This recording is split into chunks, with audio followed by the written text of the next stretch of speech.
बोलो श्री भागवत भगवान की जय।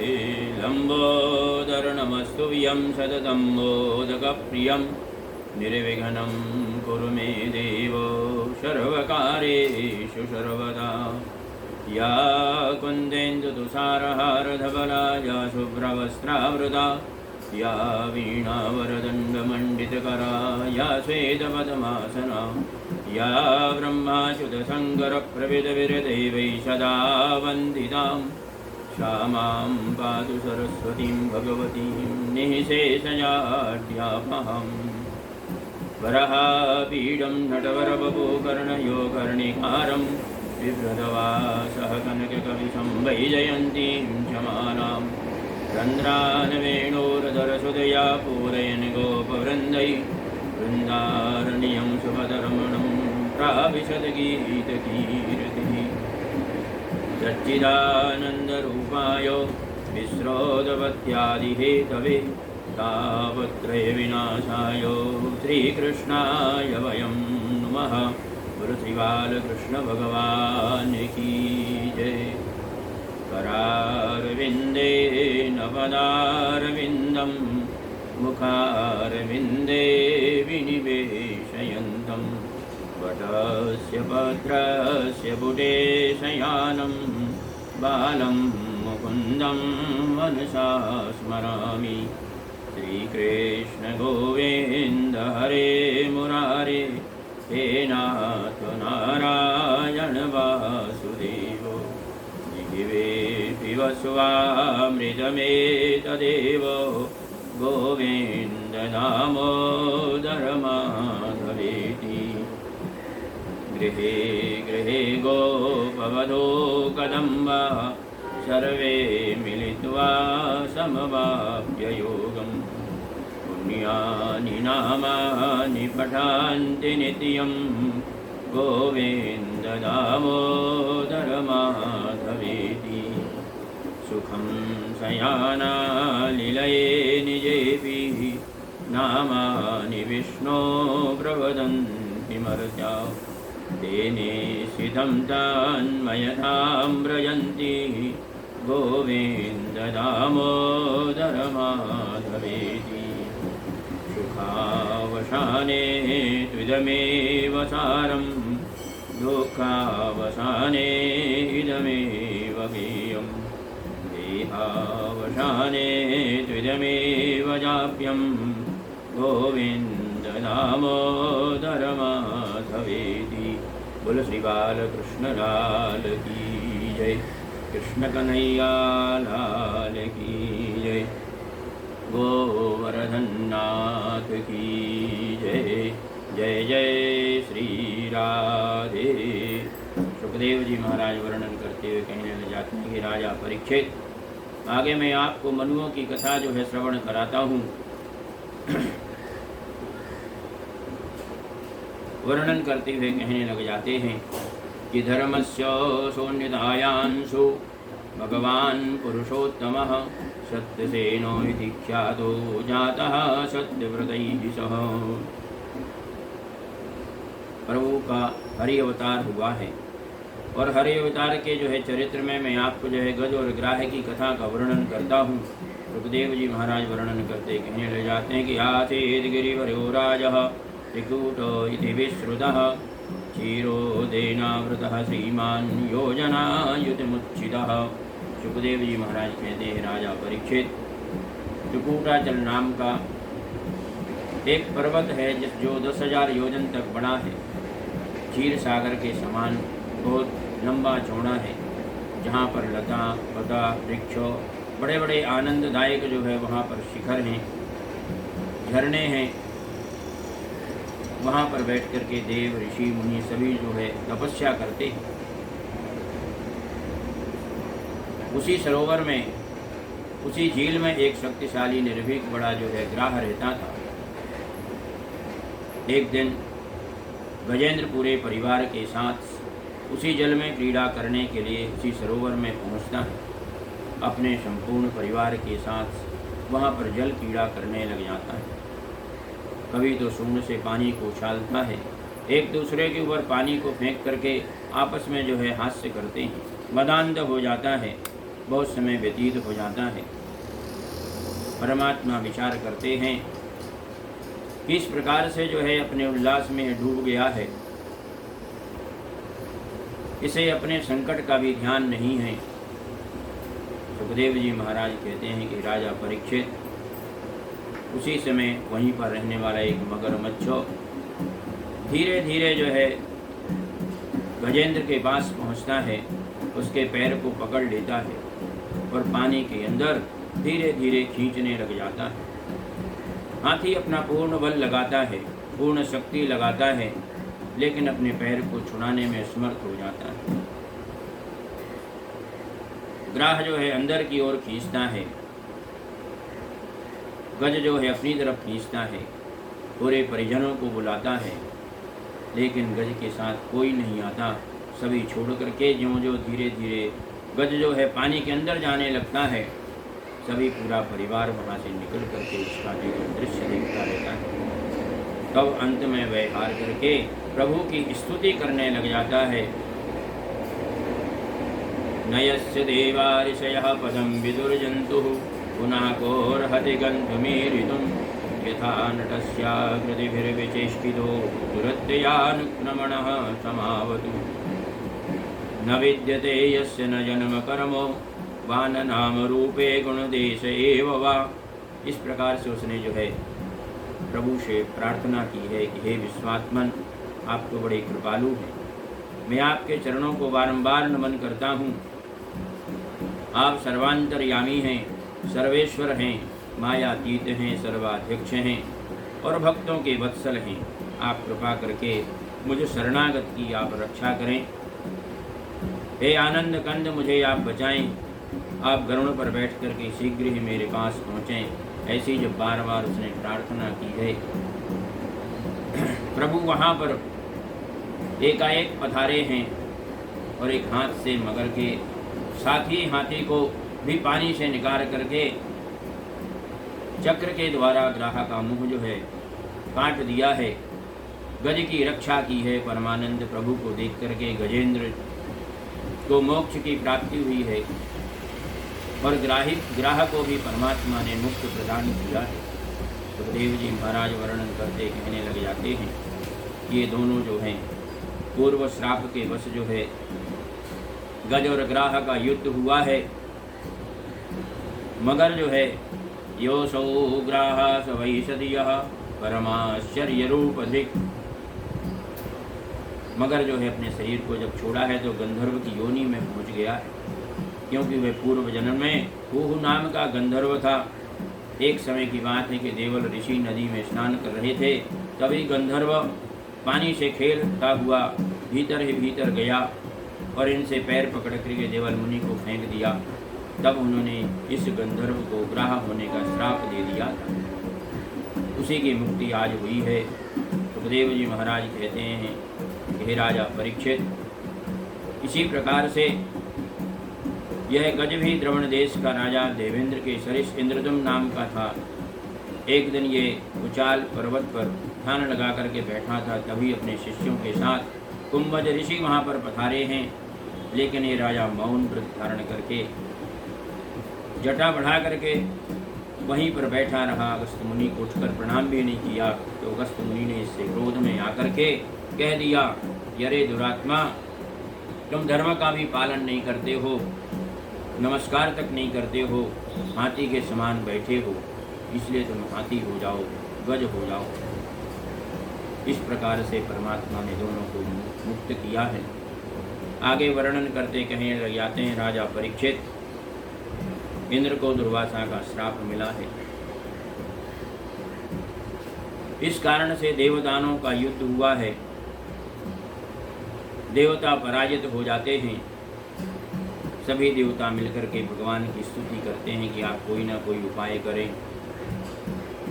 परमात्मा जो है सभी देवताओं को आश्वासन देते हैं कि हम सभी मिलकर के अमृत की उत्पत्ति करेंगे। इसके लिए हमें समुद्र मंथन करना पड़ेगा।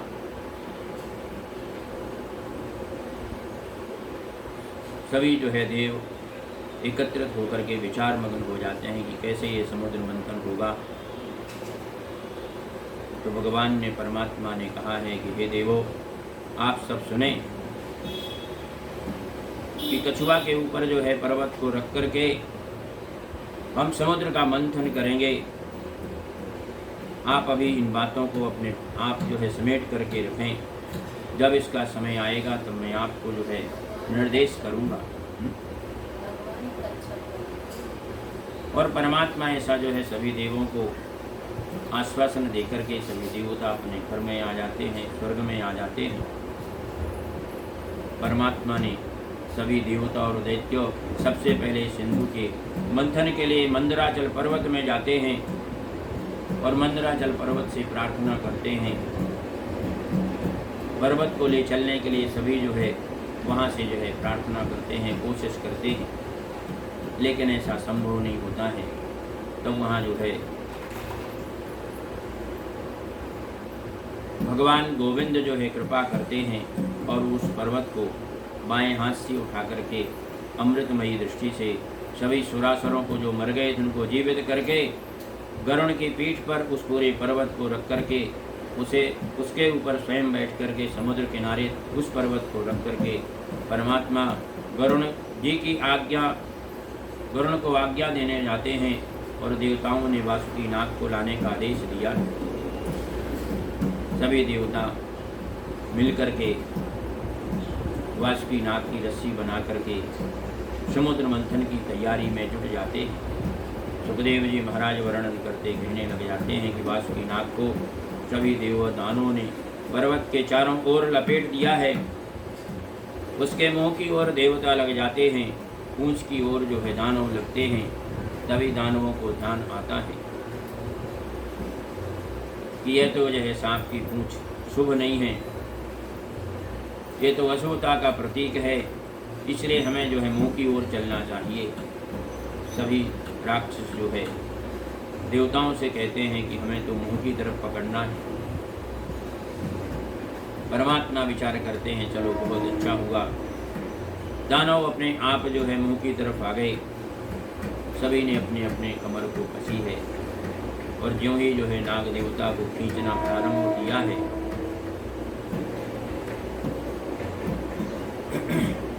धीरे धीरे जो है वह पर्वत नीचे जाने लगता है। फिर से परमात्मा जो है कच्छप का अवतार लेकर के उसे जो है धारण कर लेते हैं और मंदरगिरी जो है वहीं पर मंदराचल पर्वत स्थिर हो जाता है, फिर नीचे नहीं जाता है। परमात्मा उसे अपनी पीठ पर धारण कर लेते हैं। सुखदेव जी महाराज कहते हैं कि राजा परीक्षित निर्मथ्यमानादुदरेरभूद्विषं महोल्वणं हालहलाभवग्रतः सम्भ्रान्तमीनोन्मकरा हि कच्छपात् विविग्राहतिमिंगिलाकुला। जो ही समुद्र मंथन हुआ है, सबसे पहले हलाहल विष उसमें से निकला है। उस विष के निकलते ही देवता दानव सभी कांपने लग जाते हैं। तब परमात्मा ने कहा है कि हे देवो, हे असुरो, जाओ परमात्मा महादेव से प्रार्थना करो, वही आपको इससे रक्षा कर सकते हैं, क्योंकि वही जो है विषपान करने में समर्थ हैं। सभी देवता सभी दानव मिलकर के सुरासुर महादेव जी के पास पहुँचे हैं, साष्टांगवत प्रणाम किया है। प्रजापति ब्रह्मा ने सभी ने प्रार्थना की है कि हे प्रभु, आप संसार के रक्षक हैं। मंथन के समय सबसे पहले विष की उत्पत्ति हुई है, हम सभी दुखी हैं, आप इसका समाधान करें। परमात्मा विचार मग्न हो जाते हैं, कहने लग जाते हैं और पार्वती जी की तरफ देखते हैं। उनकी अनुमति लेने के बाद जो है वे विष का पान तो करते हैं, लेकिन विचार कर लेते हैं कि इसको मैं पान करूंगा, लेकिन अपने कंठ तक ही अवरोध कर दूंगा, इसे अपने हृदय में उतारूंगा नहीं। ऐसा विचार करके महादेव जी ने उस हलाहल विष का पान किया है, अपने कंठ में ही रोक दिया है, इसलिए उनका नया नाम पड़ा है नीलकंठ भगवान की जय। इस प्रकार से सुखदेव जी महाराज वर्णन करते कहते हैं कि राजा परीक्षित उसका पान करने के बाद जो है सभी देवदानव शांत हुए हैं। फिर से समुद्र मंथन की तैयारी में लग जाते हैं। पीते गरे वृषांकेणो पीतास्ते मरदानवाः भवन्तुस्तरसा सिन्धुं हविर्धानी ततो भवतो। सुखदेव जी महाराज वर्णन करते कहते हैं कि दूसरा जो रत्न है कामधेनु निकली है, उसे ऋषिमुनियों ने अपने यज्ञ के लिए ग्रहण कर लिया है। तीसरा रत्न उच्चैश्रवा नाम का घोड़ा निकला है, जिसे बलि राजा ने अपने पास रखा है। चौथे रत्न के रूप में ऐरावत हाथी उत्पन्न हुआ है, जिसे इंद्र ने ग्रहण किया है। पांचवा रत्न कौस्तुभ मणि है, जिसे भगवान विष्णु ने ग्रहण किया है। और छठवां रत्न कल्प वृक्ष है, जिसे परमात्मा ने स्वर्ग में जाकर के लगा दिया है। सातवां रत्न ब्रह्मा आदि उत्पन्न हुई हैं, अप्सराएं उत्पन्न हुई हैं, जो मंद मंद गति से चंचल चितवन देखकर देवदानव व्याकुल हो, परंतु प्रभु ने सभी सार्वजनिक उसे कर दिया। तो उन्हें जो है अप्सराओं को देवों ने स्वीकार किया है। आठवां रत्न शंख निकला है, जिसे परमात्मा विष्णु ने ग्रहण किया है। नौवां रत्न चंद्रमा की उत्पत्ति हुई है, महादेव जी ने उसे अपने सिर पर धारण कर लिया है। 10वां रत्न सारंग नाम का धनुष उत्पन्न हुआ है, जिसे भगवान विष्णु ने ग्रहण किया है। 11वें महारत्न के रूप में महालक्ष्मी जी की उत्पत्ति हुई है, और महालक्ष्मी को नारायण भगवान ने स्वीकार किया है। बोलो श्री लक्ष्मी नारायण भगवान की जय। लक्ष्मी जी का जो है नारायण के साथ वर्ण हुआ है। 12वां रत्न वार्मी नाम की कन्या उत्पन्न हुई है, जिसे दैत्यों ने स्वीकार किया है। 13वां रत्न सनातन नारायणांश श्री विष्णु सुंदर शरीर धारण करके घुंघरू केशों में युक्त, कानों में मकराकृत कुंडल, गले में वनमाला पहने हुए श्री धन्वंतरी का अवतार ग्रहण किया है। 14वें रत्न में अमृत का घड़ा उत्पन्न हुआ है। तो देव और दैत्य दानव सभी जो है घड़े को पकड़ने के लिए झपटते हैं, दौड़ते हैं, छीन कर भागना चाहते हैं। तब परमात्मा अपनी एक नई लीला करते हैं और मोहिनी अवतार धारण करते हैं, और मोहिनी अवतार धारण करके साक्षात परमात्मा वहाँ पहुँचते हैं और उस घड़े को स्वयं ग्रहण करते हैं मोहिनी रूप में, और सभी देवदानों को संबोधन करते हैं, समझाते हैं, सांत्वना देते हैं, अमृत पान का आश्वासन देते हैं, सभी को पंक्तिवत बैठने के लिए कहते हैं। सभी अपनी अपनी लाइन को बना करके बैठ जाते हैं। सुखदेव जी महाराज राजा परीक्षित को कहते हैं, हे राजन, देवदानव अपनी अपनी पंक्ति में बैठे हुए हैं। परमात्मा ने घड़ा को लेकर के दिखाया है दानवों को कि देखो भाई, इसके ऊपर जो है पतला पतला अमृत है, नीचे बहुत गाढ़ा गाढ़ा है। तो ऐसा करते हैं, ये पतला अमृत देवों को प्रदान करते हैं और इसका जो मुख्य हिस्सा रहेगा वह दानवों को प्रदान करेंगे। इस प्रकार से अपनी माया में मोहित करते हैं। सभी दानव स्वीकृति देते हैं, अमृत प्रदान करने लग जाते हैं, और प्रदान करते करते राक्षसों में से जो राहु था उसे ध्यान आता है कि ऐसा ना हो कि यहाँ पहुँचते पहुँचते जो है अमृत समाप्त हो जाए। उसने अपना दूसरा रूप धारण किया, दानव से देव बन गया, सूर्य और चंद्रमा के बीच में जाकर के बैठ गया। अमृत देते देते परमात्मा ने उसे भी अमृत प्रदान किया है, और उसने झट से जो है पान किया है। सूर्य और चंद्र दोनों ने इशारा किया कि परमात्मा माया को समझ गए, और अपने चक्र से राहु के सिर का शिरच्छेदन किया है। बोलो श्री बाल कृष्ण भगवान की जय। इस प्रकार से सूर्य के चंद्रमा के इशारे के कारण राहु की मृत्यु हुई, और तब से राहु और केतु दोनों जो है सूर्य ग्रहण चंद्र ग्रहण के रूप में दोनों को जो है दूषित करते हैं, दुखी करते हैं। सुखदेव जी महाराज वर्णन करते कहते हैं कि हे राजन, आगे जो है परमात्मा अमृत का पान कराते कराते दानवों की पंक्ति में पहुँचे हैं और कहने लग जाते हैं कि इसमें तो जो भी अमृत था वह सब समाप्त हो गया, अब कुछ भी नहीं बचा है। सुन करके सभी दानव जो है दुखी हो जाते हैं और फिर से जो है देवों के ऊपर वो आक्रमण करते हैं, लेकिन देवता अजर और अमर बन चुके हैं। सुखदेव जी महाराज वर्णन करते कहते हैं कि राजा परीक्षित, परमात्मा के इस मोहिनी रूप को देखने के लिए भगवान शिव जी भी जो है एक समय विचार करते हैं कि भाई जो है भगवान ने यह नया रूप बनाया है तो मुझे भी जो है देखने को जाना चाहिए। और परमात्मा ने जो है अपना जो हिमालय का स्वरूप है उसे परित्याग करके और विष्णुलोक में पहुँचे हैं। विष्णुलोक में जाकर के मुस्कुराते हुए परमात्मा से कहने लग जाते हैं, हे देवाधिदेव, आपने जो है ऐसा रूप धारण किया था जिसमें देव और दानव सभी मोहित हो गए थे। उस वेश को भी मैं देखना चाहता हूँ, उस रूप के दर्शन करना चाहता हूँ। तो हलाय दैत्यानां यो सिद्धेशो मया कृतः पश्यता रूपकार्याणि गते पीयूषभाजने।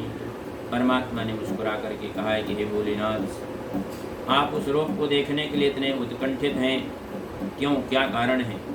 मैं तो उस सुधापान को कराने के लिए एक नया रूप बनाया था कि जिससे जो है देवताओं का कार्य सिद्ध हो जाए और देवता जो है अजर और अमर बन जाएं, इसलिए मैंने वह मोहिनी रूप का धारण किया था। यदि आप हट कर रहे हैं तो आपको मैं दिखाता हूँ। इतना कह करके परमात्मा वहाँ से अंतर ध्यान हो गए। पशुपतिनाथ बड़ी उत्सुकता से चारों ओर देखने लग जाते हैं। तभी एकाएक बगीचे में गेंद खेलती हुई एक स्त्री के दर्शन होते हैं। महादेव जी का मन मोहित हो जाता है।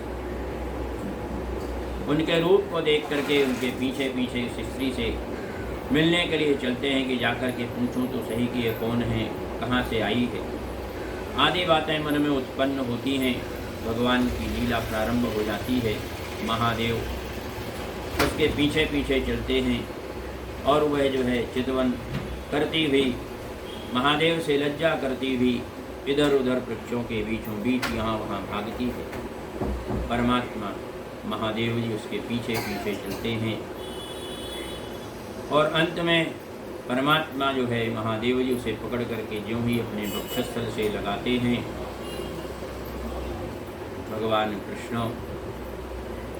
भगवान जो है प्रभु उनके सामने पुनः जो है उपस्थित हो जाते हैं और वह स्त्री तो वहाँ से जो है तिरोहित हो जाती है, गायब हो जाती है। परमात्मा कहते हैं कि यही मेरा एक मोहनी रूप है जिसे देख कर के सभी मोहित हो जाते हैं। महादेव शर्म से अपने सिर को झुका लेते हैं, लेकिन परमात्मा कहते हैं ये तो परमात्मा की लीलाएं हैं, मुझे लीलाएं करनी पड़ती हैं संसार की रक्षा के लिए। हे गिरिजानाथ, आपने जो है सब कुछ देख लिया है और आपके ही कारण इस संसार में सभी कुछ जो है चलता रहता है। सरिता, सरोवर, पहाड़, वनोपवन, ऋषियों के आश्रम हरि और हर के कारण ही चलते हैं और इन दोनों से ही जो संपूर्ण संसार कृतार्थ होता है। और मेरी जो माया है वह बड़ी दुर्घर्ष है, उससे बचना बड़ा मुश्किल है, क्योंकि मेरी माया जो है संपूर्ण जगत को मोहित कर लेती है। इस प्रकार से दोनों में आपस में जो है विचार विमर्श होता है। भगवान को नमन करके महादेव जी अपने जो हिमालय की ओर प्रस्थान कर देते हैं। बोलो श्री शंकर भगवान की जय। बोलना है शिव जी को मोहन।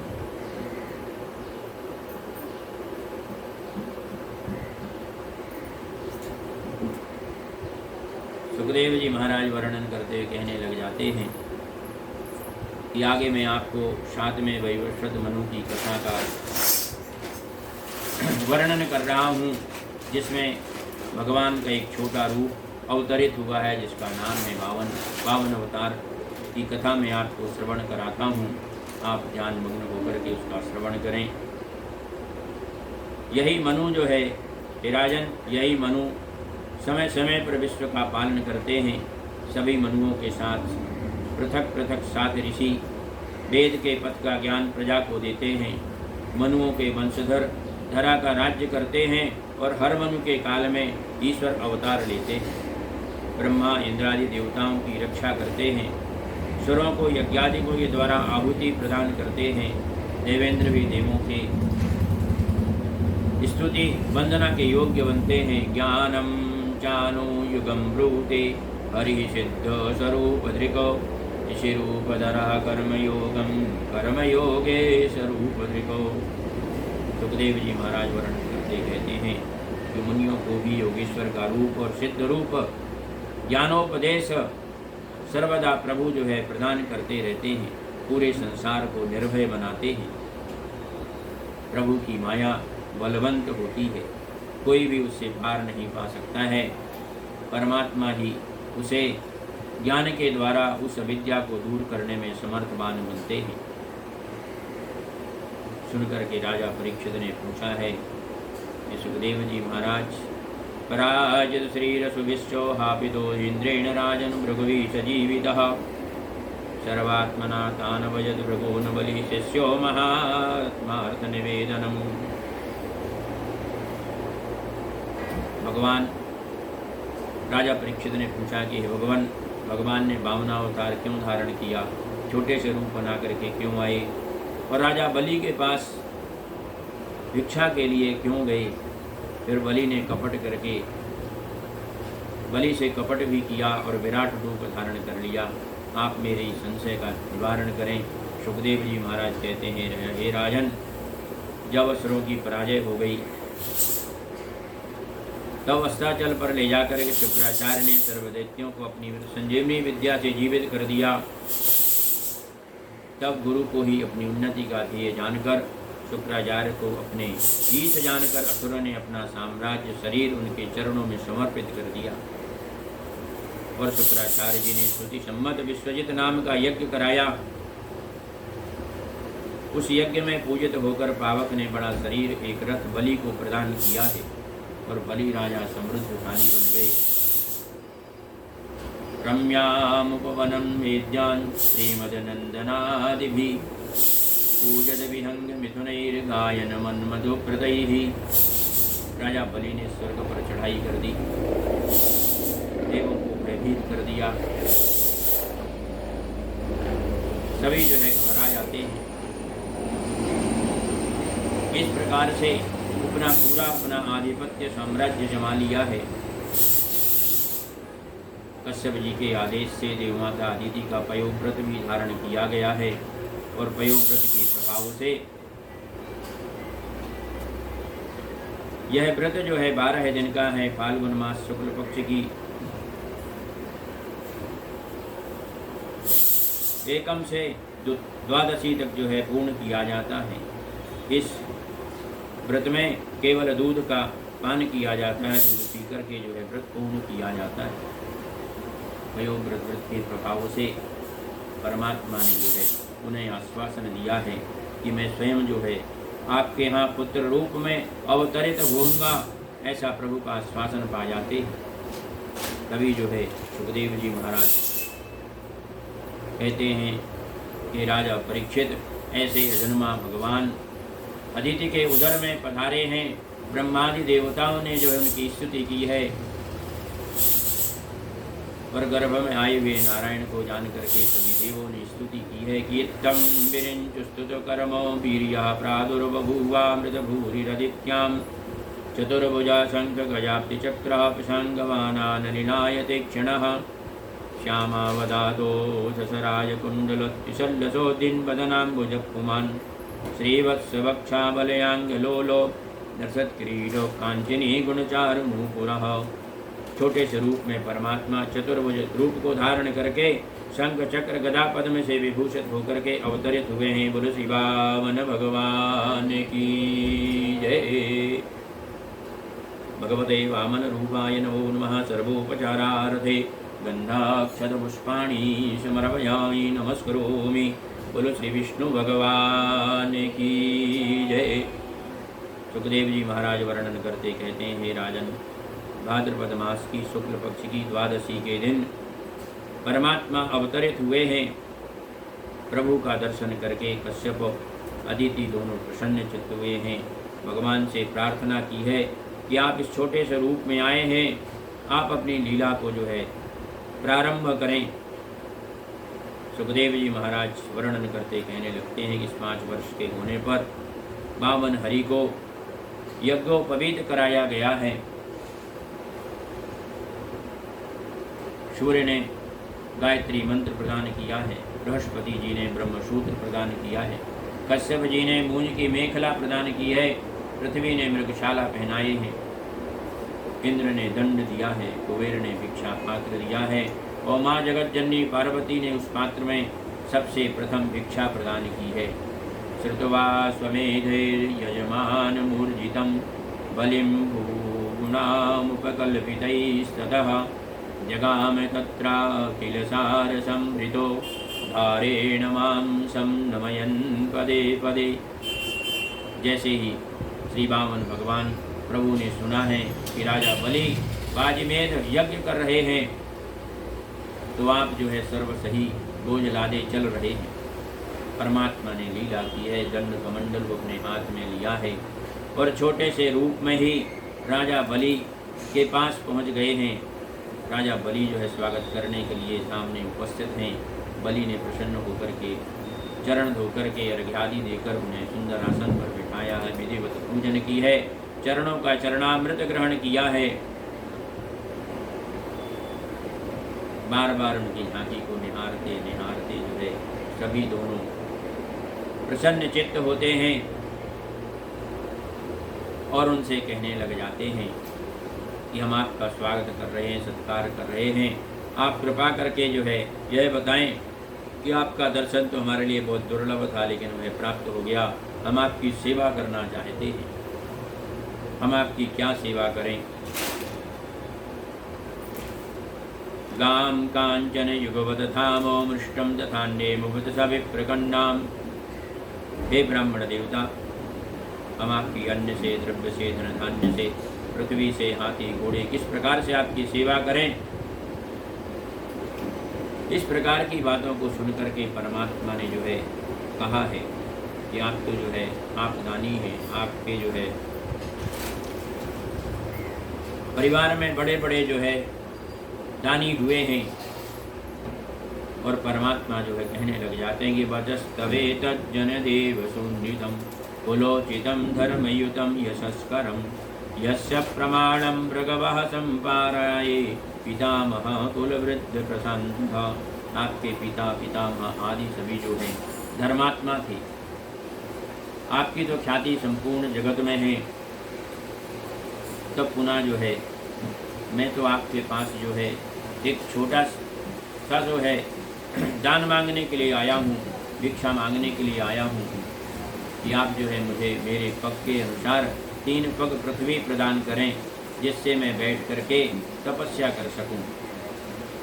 क्योंकि मैं तो ब्रह्मचारी हूँ, मैं तपस्या करना चाहता हूँ। सुनकर के राजा बलि मुस्कुराने लग जाते हैं। हे ब्रह्मचारी, आप तो जैसे वृद्धों के समान बातें कह रहे हैं, लेकिन आपकी बुद्धि अभी भी जो छोटे बालक जैसे है। और आपने मांगा भी तो मुझसे कि वे केवल 3 पैर जो है पृथ्वी मांगी है। मैं तो आपको पूरा राज्य भी दे सकता हूँ। पुनः जो है परमात्मा ने कहा है कि नहीं, मुझे अभी जरूरत नहीं है, मैं तो केवल 3 पग पृथ्वी आपसे चाहता हूँ। इस प्रकार से परमात्मा ने जब कहा है तो राजा बलि ने कहा है ठीक है, जो आप कहते हैं वह मैं आपको जो है दान प्रदान करूँगा। उसी समय उनके गुरु शुक्राचार्य जी विचार करते हैं कि भाई ये जो भी हो रहा है ठीक नहीं। उन्होंने अपने शिष्य को बलि को समझाया है कि इस प्रकार से जो आप कर रहे हैं यह उचित नहीं है। ये तो जो है पूरे संसार के स्वामी हैं, रक्षक हैं। ये तो आपसे दान के बहाने आपके हमको नष्ट करने के लिए, आपकी प्रभुता को, आपकी समृद्धशालिता को नष्ट करने के लिए यहाँ पर आए। लेकिन राजा बलि कहने लग जाते हैं कि हे गुरुवर, मैंने तो दान करने का संकल्प किया है, अब मैं यदि नहीं दूंगा तो सत्यभाषी बन जाऊंगा,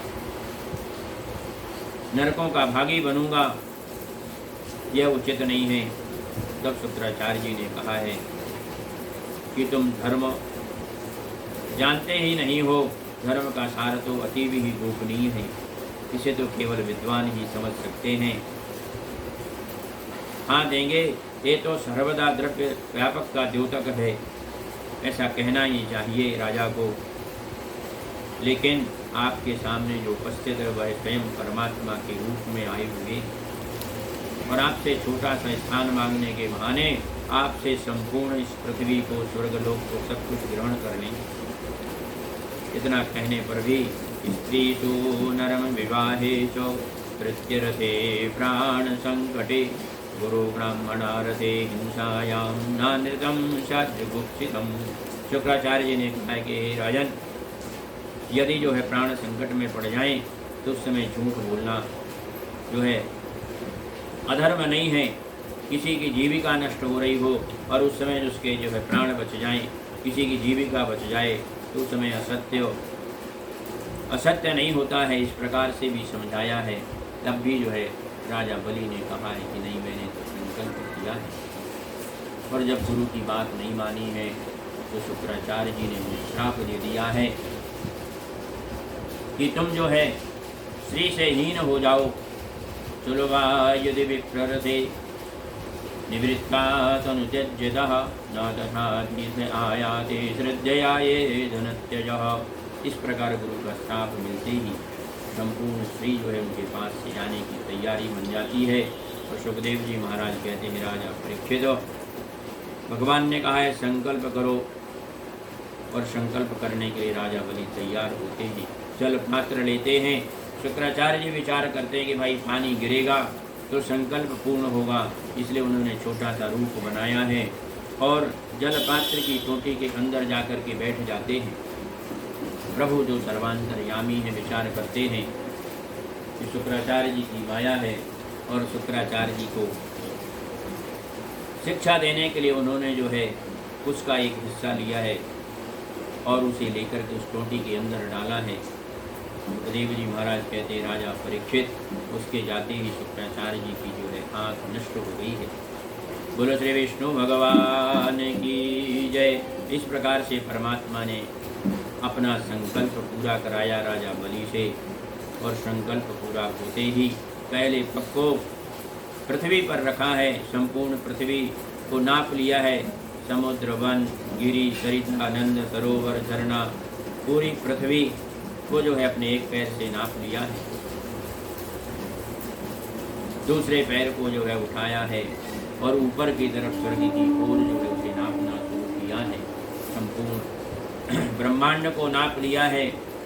तीसरे पैर के लिए कहने लग जाते हैं कि राजा, आपने संकल्प किया था कि मैं 3 पग पृथ्वी दान में दूंगा, लेकिन अब तीसरा पग मैं कहाँ रखूं? तो राजा बलि ने कहा है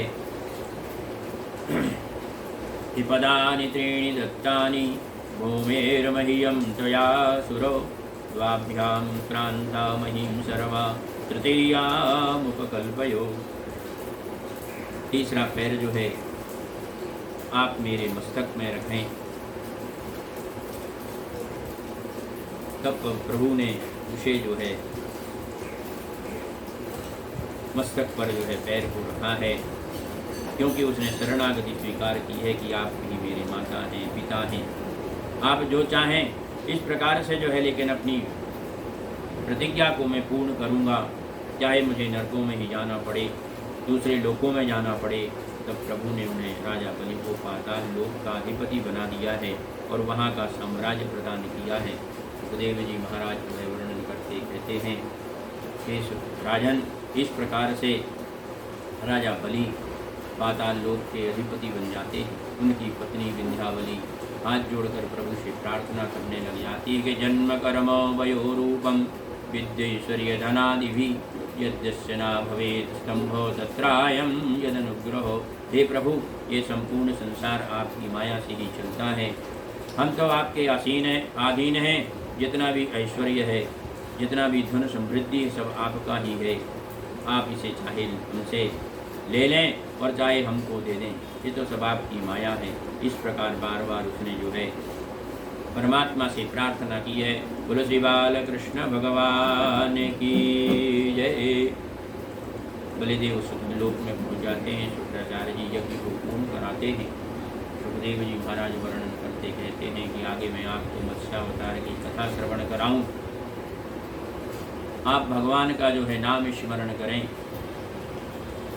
श्रीमन्नारायण नारायण नारायण, श्रीमन् नारायण नारायण, लक्ष्मी नारायण नारायण नारायण, लक्ष्मी नारायण नारायण, श्रीमन्नारायण नारायण नारायण। बोलो श्री लक्ष्मी नारायण भगवान की जय।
लक्ष्मी नारायण भगवान की जय। सुखदेव जी महाराज वर्णन करते हुए कहने लग जाते हैं कि आगे मैं आपको संसार की रक्षा के लिए प्रभु अनेकानेक जो है रूप धारण करते हैं, मत्स्यावतार की कथा का श्रवण कराता हूँ। एक समय की बात है, कृतमाला नाम की नदी में राजा सत्यव्रत मनु जल में खड़े होकर के तर्पण कर रहे थे कि उसी समय पानी के साथ अंजलि में एक मछली आ जाती है। उसे वो पुनः पानी में डाल देते हैं, तर्पण करने लग जाते हैं। तभी वह मछली तोतरी वाणी में कहने लग जाते हैं कि हे राजन, हे भू, मैं बड़े बड़े मत्स्यों से बचने के लिए आपकी शरण में आना चाहती हूँ, मुझे अपनी शरण में लेकर के मेरी रक्षा करो।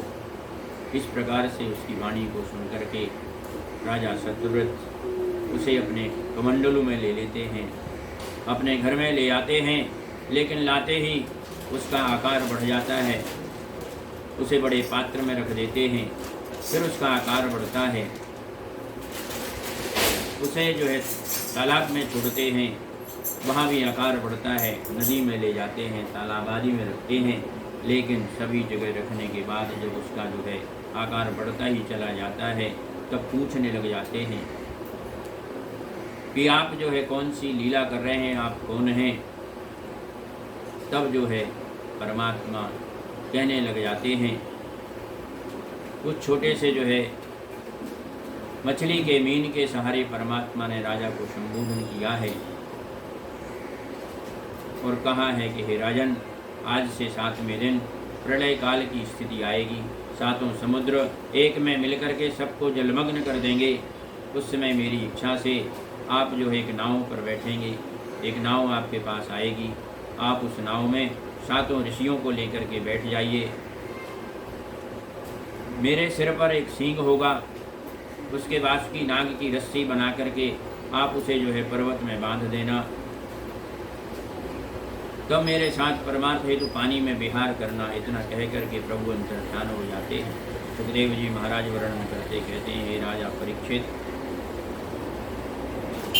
सत्यव्रत राजा विचार मग्न हो जाते हैं। वो समय आता है और अपनी नाव में सभी जो है औषधियों को लेकर, 7 ऋषियों को लेकर, संपूर्ण धरा की संपत्ति को लेकर के वहाँ पहुँचते हैं। नाव आती है, उसमें बैठ कर के चलते हैं।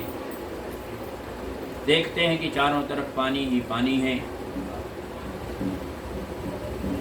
और अपने जो है नाव की रस्सी को उस मीनावतार के स्वरूप परमात्मा के सींग में बांध देते हैं। संसार की लीला को देखते रह जाते हैं और धीरे धीरे जो है 7 ऋषि, पूरी औषधियाँ, संपूर्ण सृष्टि के पवित्र ग्रंथ सभी जो है लास्ट में बच जाते हैं। इस प्रकार से परमात्मा जो है मत्स्य अवतार में जो है पृथ्वी की संरक्षा करते हैं। बोलो श्री मत्स्यावतार भगवान की जय। कृष्ण गोविंद गोविंद गोपाला, गोविंद गोविंद गोपाला, गोविंद गोपाला, मुरली मनोहर नंदलाला, मुरली मनोहर नंदलाला। कृष्ण गोविंद गोविंद गोपाला, मुरली मनोहर नंदलाला। गुरु श्री कृष्ण कन्हैया लाल की जय। सुखदेव जी महाराज राजा परीक्षित को कहते हैं, राजन, आगे मैं आपको सूर्यवंश की कथा श्रवण कराता हूँ, जिसमें भगवान का जो है मर्यादा पुरुषोत्तम स्वरूप जो है उत्पन्न हुआ है। परमात्मा ने श्री राम रूप में अवतार धारण किया है, उसकी कथा आप जो है श्रवण करें कि परावरेशाम भूतानां या पुरुषः परः स एवासीत् विश्वं कल्पान्ते नन्य किंचनो। 7वें वैवस्वत मनु के कुल की कथा का मैं आपको वर्णन कर रहा हूँ।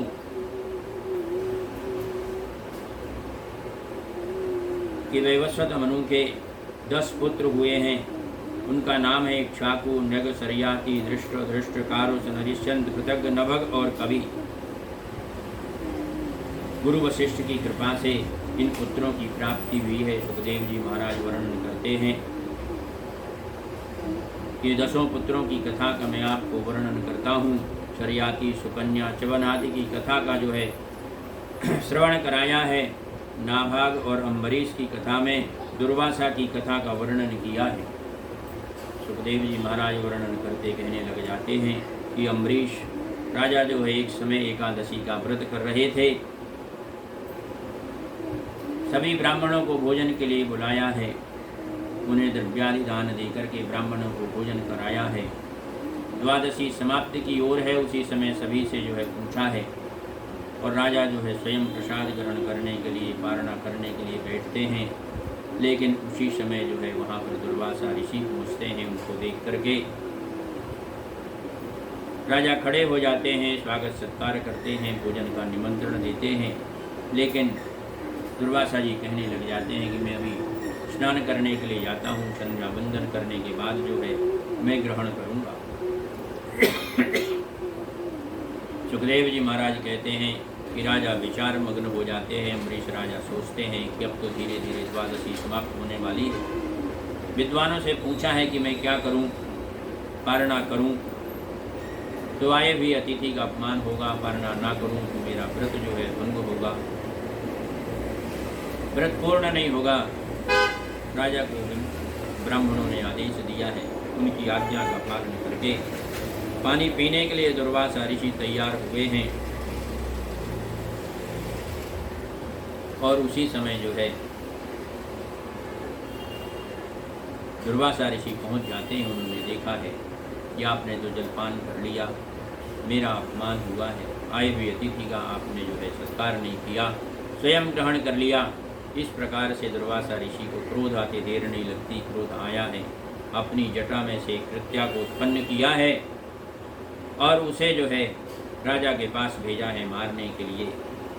लेकिन अम्बरीश राजा ने भगवान के सुदर्शन चक्र का आवाहन किया है और भगवान का ध्यान करते ही सुदर्शन चक्र आया है, कृत्या को जो है जला करके भस्म कर दिया है। निर्दोष राजा का भय जो है दूर करके अब चक्र जो है दुर्वासा ऋषि के पीछे चल देता है।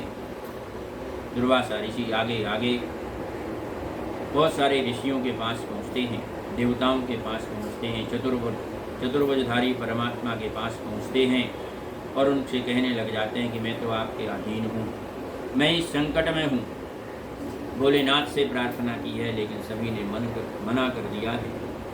भगवान विष्णु के पास, जगन्नाथ के पास पहुँचे हैं और उनसे जब शरणागति मांगी है तो परमात्मा ने कहा है कि मैं तो भक्तों के अधीन हूँ। ये जो चक्र आपके पीछे चल रहा है ये तो मैंने नहीं छोड़ा है, ये तो राजा के द्वारा जो है आपके पीछे जो है चल रहा है, वो आप उन्हीं की शरणागति स्वीकार करें, अम्बरीश के पास जाएं, वही जो है इसका समन कर सकते हैं, उसी इस चक्र को समाप्त कर सकते हैं, शांत कर सकते हैं।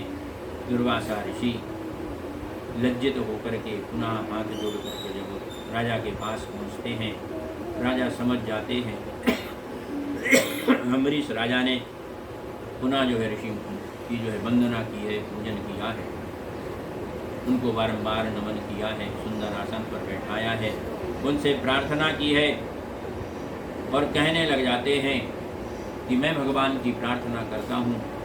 और भगवान की प्रार्थना करते ही सुदर्शन चक्र जो है शांत हो जाता है।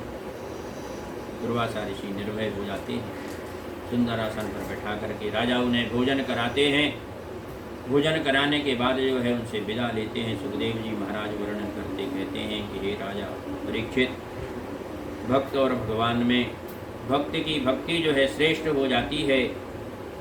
इसी का वर्णन इस चरित्र में श्रवण कराया गया है। आगे मैं आपको मानधाता सौभरी मुनि का चरित्र भी श्रवण कराता हूँ। सुखदेव जी महाराज वर्णन करते कहते हैं कि उन्हीं के वंश में हरिश्चंद्र की कथा आती है। हरिश्चंद्र के बाद सगर उसी वंश में उत्पन्न हुए हैं और सगर राजा की 2 पत्नियां थीं।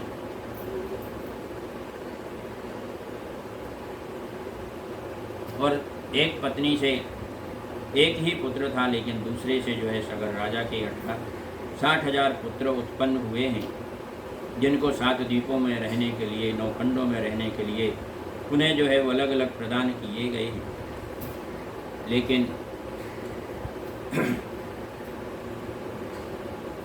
जब वो 7 खंडों को जो है सब अपने अपने खंडों में रहते थे, लेकिन सगर पुत्रों ने प्रसन्न होकर के बड़ा भारी शोरगुल मचा करके कपिल जी की ओर चिल्लाते हुए कपिल के आश्रम को भी जो है नुकसान पहुंचाया है। पृथ्वी को खोदते खोदते तब उन्होंने जो है उन्हें श्राप दे दिया है और सभी वहीं जो है भस्म हो जाते हैं। तब जो है उनके उद्धार के लिए सगर जो है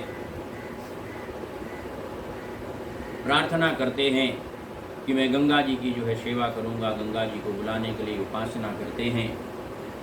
अंशुमान ने भी गंगा जी को पृथ्वी में लाने के लिए तपस्या की है। अंशुमान के श्रुत दिलीप हुए हैं, दिलीप ने भी तपस्या की है।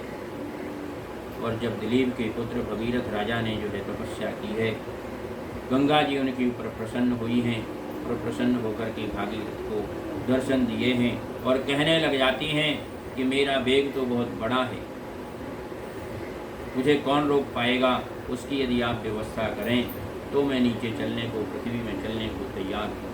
नमामि गंगे तव पाद पंकजम सुरासुरैर्वन्दितदेव्य रूपम भोक्तिं च मुक्तिं च ददासि नित्यं भावानुसारेण सदा नराणां। गंगा गंगा जो ब्रूयात् योजनानां शतान्यपि। सुखदेव जी महाराज कहते हैं कि शास्त्रों में वर्णन है कि भाई गंगा जी का नाम लेने से 100 योजन तक जो है सभी चीज़ें पवित्र बन जाती हैं, वहाँ की धरा पूर्ण जो है पवित्र हो जाती है। तो सुखदेव जी महाराज वर्णन करते कहते हैं कि गंगा जी का जो है स्तुति, गंगा जी की प्रार्थना कई प्रकार से की जाती है। हम आप भी उसका श्रवण करते हैं।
इस प्रकार से भगीरथ राजा ने कहा है कि हे माँ, आपके वेग को भगवान शिव शंभु जो है धारण करेंगे। आप जो है पृथ्वी पर पधारें, आपके चित्त में प्रभु आपके चित्त में निवास करेंगे और संत आप में स्नान करके आपके सभी अघों को अच्छेदन कर देंगे। तब ये सुनकर के हर्षित होकर श्री गंगा मैया जी स्वर्ग से स्नान करके बड़े वेग से नीचे की ओर उतरती हैं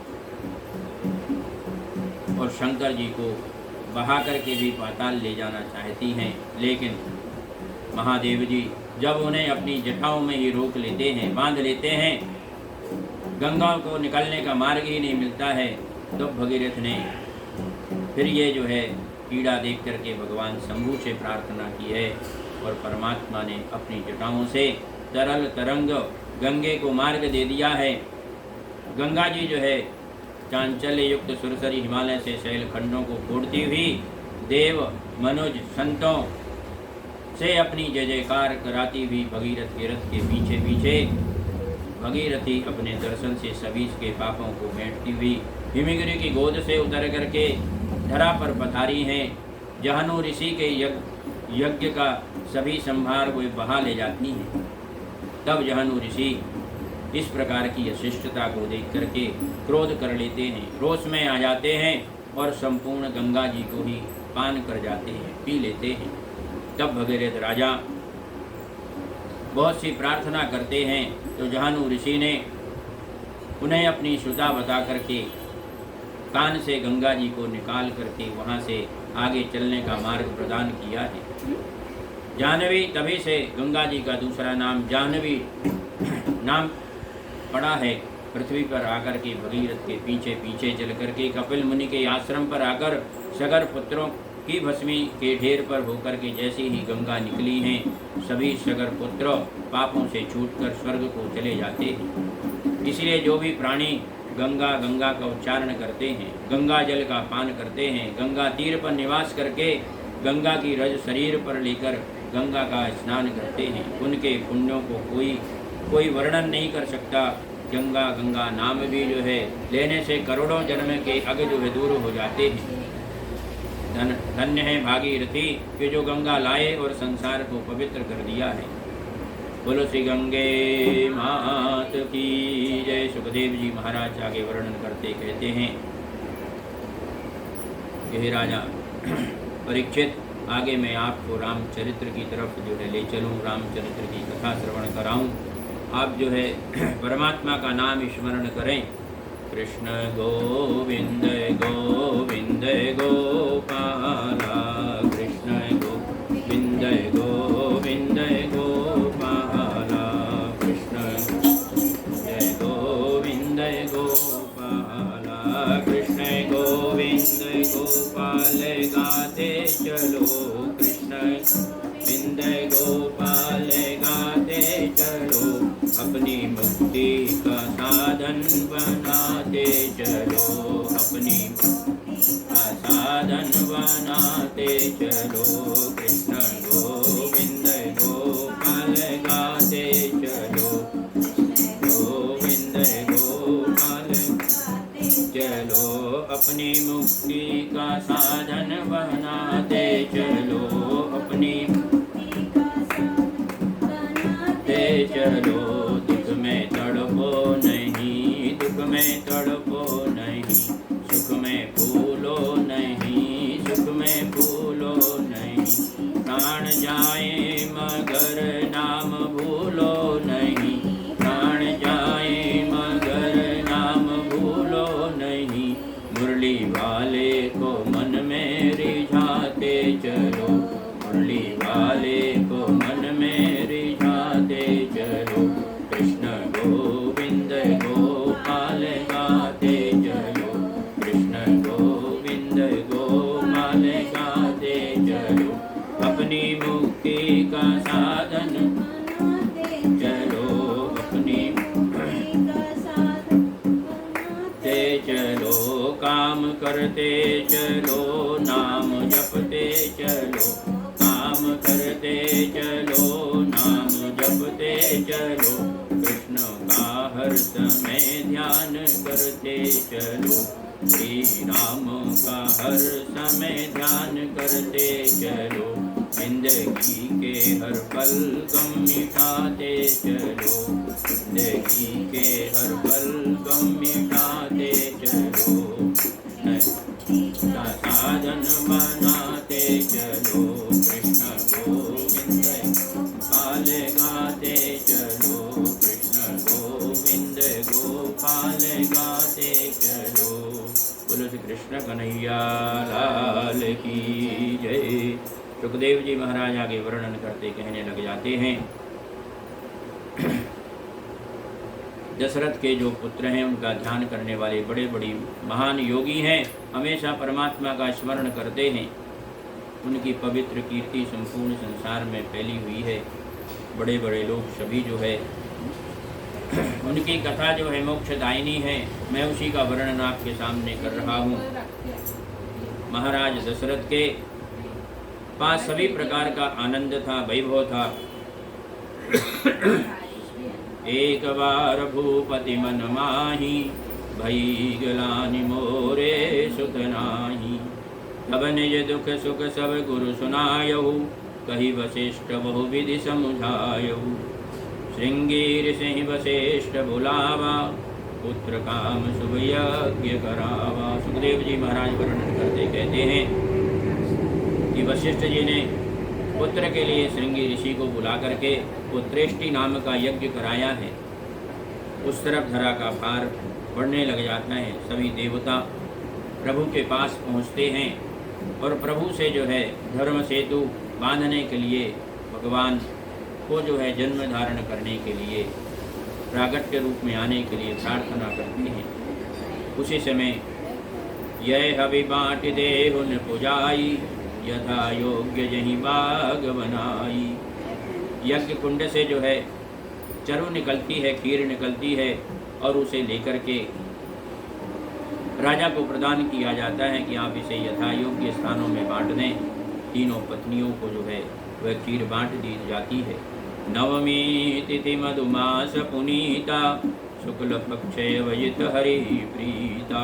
सुखदेव जी महाराज वर्णन करते कहने लग जाते हैं, इस प्रकार से जो है दशरथ जी के यहाँ 4 पुत्रों का जन्म हुआ है।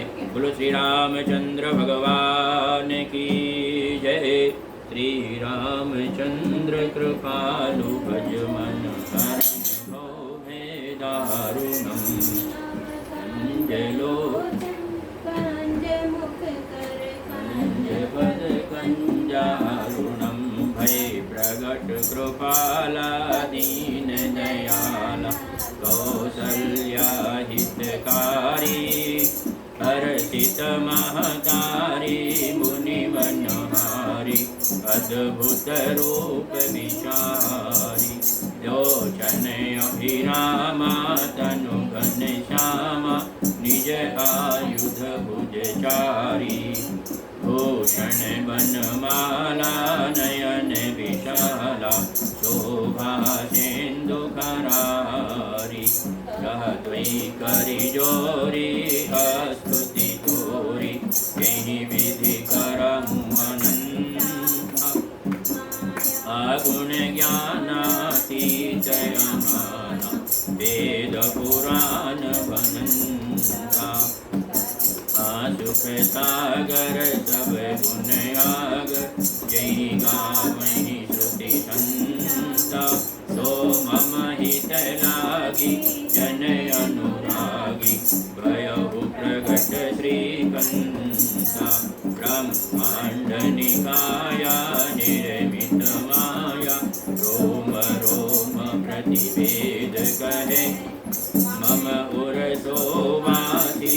यह उपहासी, सुनत धीर मति धीर न रहे। निदाना दयामाना,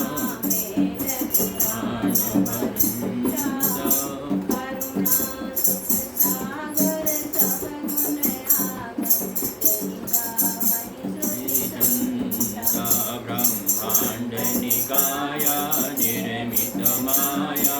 रोम रोम प्रतिवेद कहे, मम उर शोभासी। यह उपहासी, सुनत धीर मति धीर न रहे।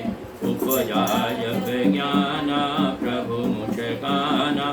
चरित बहुत विधि कीन चहे, कही कथा सुहाई। मातु बुझाई, हर्षुत प्रेम लहे। माता पुनि बोली, सोमति डोली। जजहु तात यह रूपा, की जय शिशु लीला। लीला अति प्रियशीला, यह सुख परम अनूपा। सुनि वचन सुजाना रोदन ठाना, कोई बालक सुर भूपा। ये चरित जे गावई हरि पद पावई, ते न परि बभूपा। विप्रधेनु सुर संत हित, लीन मनुजय अवतार। निज इच्छा निर्मित तनु, माया गुण गोपार। सियावर रामचंद्र की जय, पवन सुत हनुमान की जय। बोलो श्री रामचंद्र भगवान की जय। इस प्रकार से सुखदेव जी महाराज वर्णन करते कहने लग जाते हैं, परमात्मा का प्रागट्य हुआ है। रामो राजमणि सदा विजयते, रामं रमेशं भजे। रामेणाभिता निशाचर समूह, रामाय तस्मै नमः। रामान्नास्ति परायणं परतरं, रामस्य दासोऽस्म्यहम्। रामे चित्तलया सदा भवतु मे, भो राम मामुद्धरो। श्री सीतारामचन्द्राभ्यां नमः। सकलोपचारार्थे गन्धाक्षतपुष्पाणि समर्पयामि, नमस्करोमि।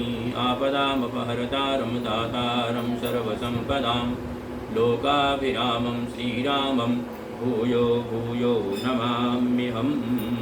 बोल श्री रामचंद्र भगवान की। सुखदेव जी महाराज वर्णन करते कहने लग जाते हैं कि परमात्मा का चरित्र अपने आप में अनुपम है, जिसका वर्णन करना बहुत कठिन है, लेकिन अल्पमति से हम आप उसका वर्णन करते हैं कि परमात्मा जो है लीला करना प्रारंभ करते हैं। और सर्वप्रथम जो है छोटे छोटे जो रूप में आकर के घुटनों के बल चलने की लीलाएं जो है करते हैं। प्रभु का नामकरण संस्कार जो है हुआ है। गुरु वशिष्ठ जी ने नामकरण संस्कार किया है। चारों के नाम राम लक्ष्मण भरत शत्रुघ्न रखे गए हैं। दोनों माता पिता की गोद में आनंद लेते हैं। जब थोड़े बड़े होते हैं, यज्ञोपवी संस्कार होता है, गुरु गृह में पढ़ने के लिए जाते हैं और अल्प समय में ही विद्या प्राप्त कर लेते हैं। जो स्वयं विद्यावान हैं वो भी विद्या ग्रहण करने के लिए गुरुकुल में जाते हैं। विद्या विनय निपुण गुणशीला, करहि सदा रघुनायक लीला। किशोरावस्था में विभिन्न प्रकार की जो लीलाएं होती हैं।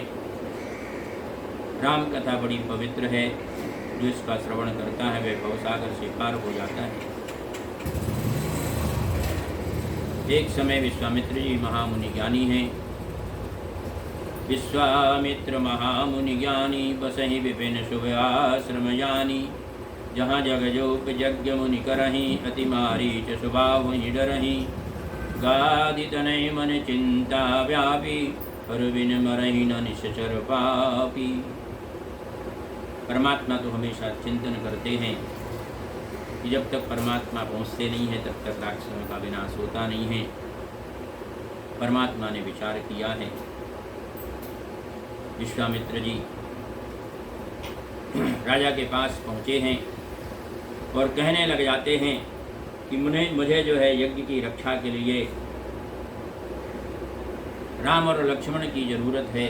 आप इन्हें जो है यज्ञों की रक्षा के लिए मुझे जो है प्रदान करें। दशरथ जी के मन में इतना जो है कष्ट होता है उनकी वाणी को सुन करके कि उनके हृदय को ही एक टुकड़े को जो है मांगने के लिए आ गए हैं। विश्वामित्र जी उद्विग्न हो जाते हैं, चिंतित हो जाते हैं, सोचने लग जाते हैं। राजा वशिष्ठ जी से राजा दशरथ विचार विमर्श करते हैं। उनकी आज्ञा पाकर के दोनों को जाने की अनुमति प्रदान करते हैं। विश्वामित्र जी के साथ साथ राम लक्ष्मण मार्ग में चलते चलते ताड़का उन्हें मिल जाती है। गुरु आज्ञा से श्री राम ने जो है एक ही बाण प्राण हर लीना, दीन जानती निज पद दीना। उसे जो अपना पद प्रदान कर दिया है। भगवान के पद को जो है उसे मुक्ति प्रदान की है। सुबाहु का वध करके असुर समूह का नाश करके मारीच को अधमरा करके 100 योजन दूर फेंक दिया है। यज्ञ की रक्षा के लिए राम लक्ष्मण जो है चाप चढ़ा करके यज्ञ की रक्षा करने लग जाते हैं।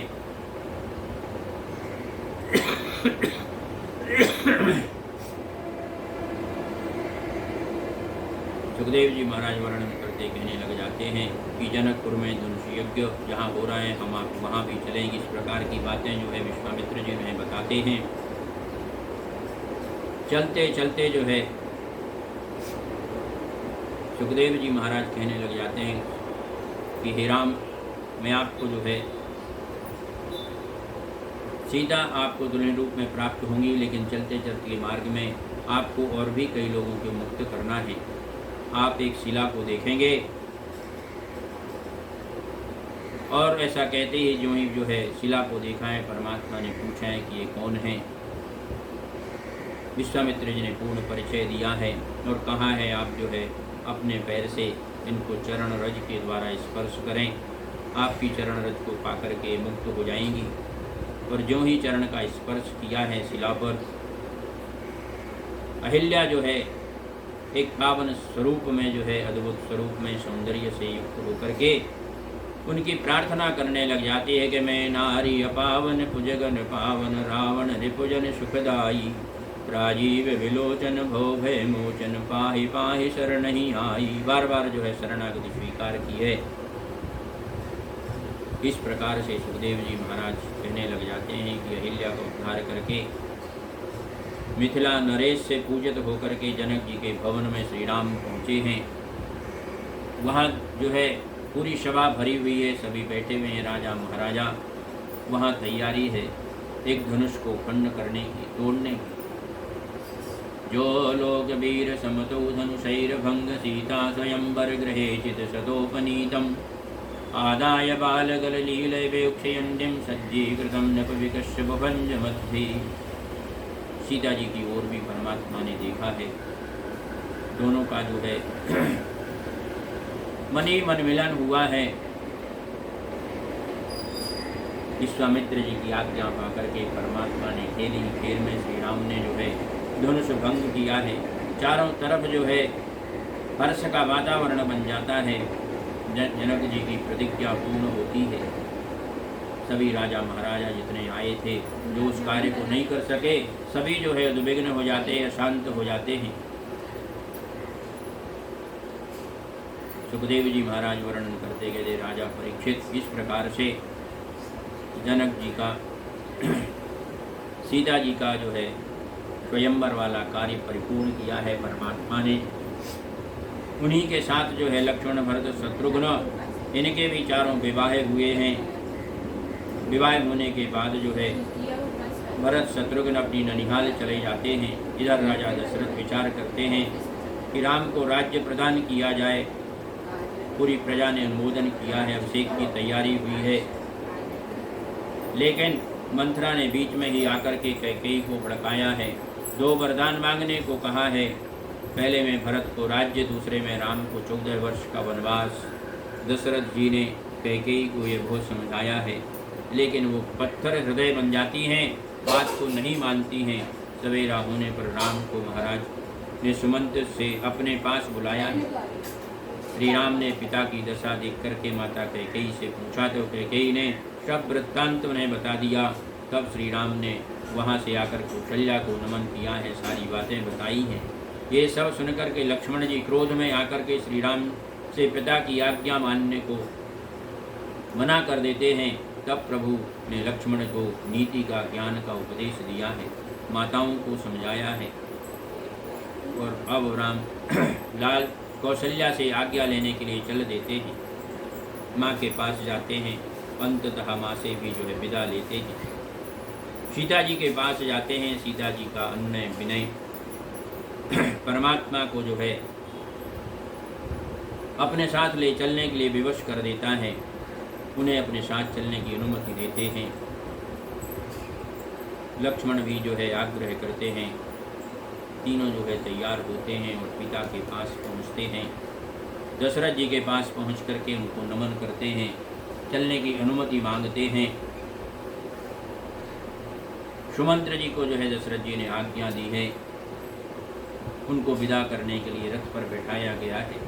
जो अभिषेक के लिए तैयार थे, आज वो वनगमन के लिए तैयार हो गए। इधर श्री राम जो है सुखदेव जी महाराज कहने लग जाते हैं कि वल्कल वस्त्र धारण करके परमात्मा वहाँ से निकले हैं।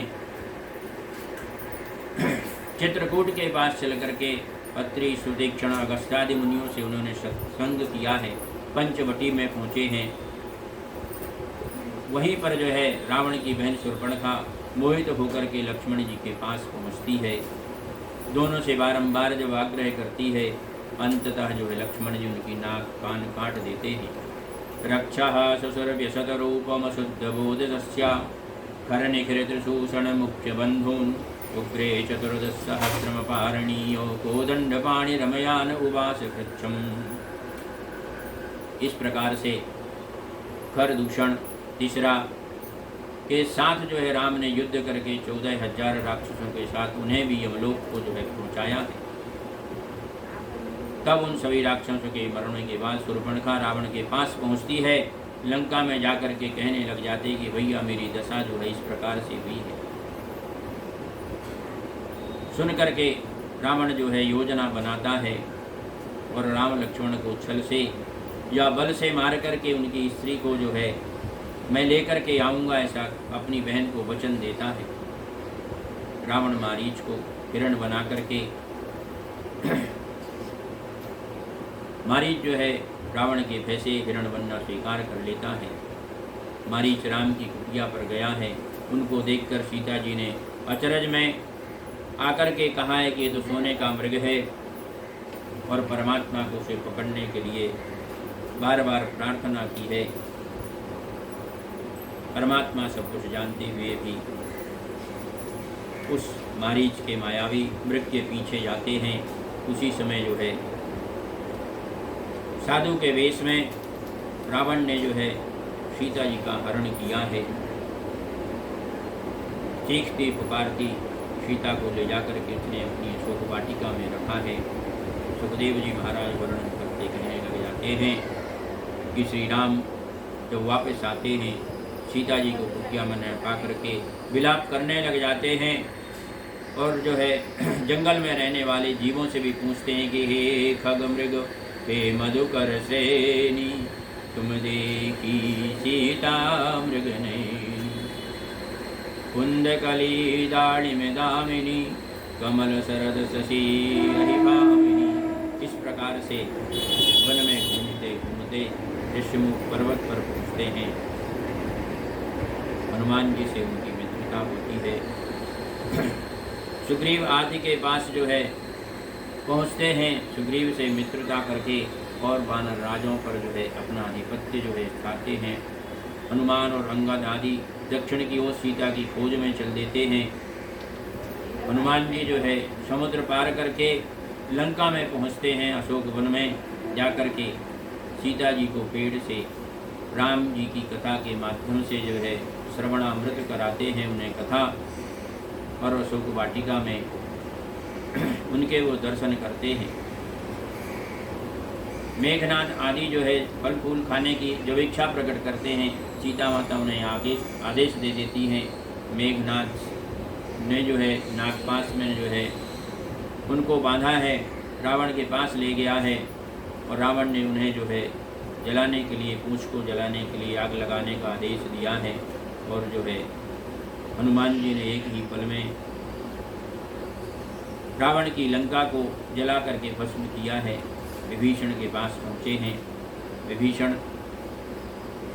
को अपनी जो है संपूर्ण बातें बता करके वहाँ से विभीषण जो है परमात्मा के पास पहुँचते हैं, और इस प्रकार से जो है परमात्मा अंततः रावण, कुंभकर्ण इन सब का विनाश करने का संकल्प करते हैं। राम सेतु का निर्माण करते हैं, और परमात्मा जो है रावण का विनाश करके विभीषण को राज्य दे करके अपनी नगरी में पुनः जो है पहुंच जाते हैं। श्री श्री सीतारामचंद्र भगवान की जय।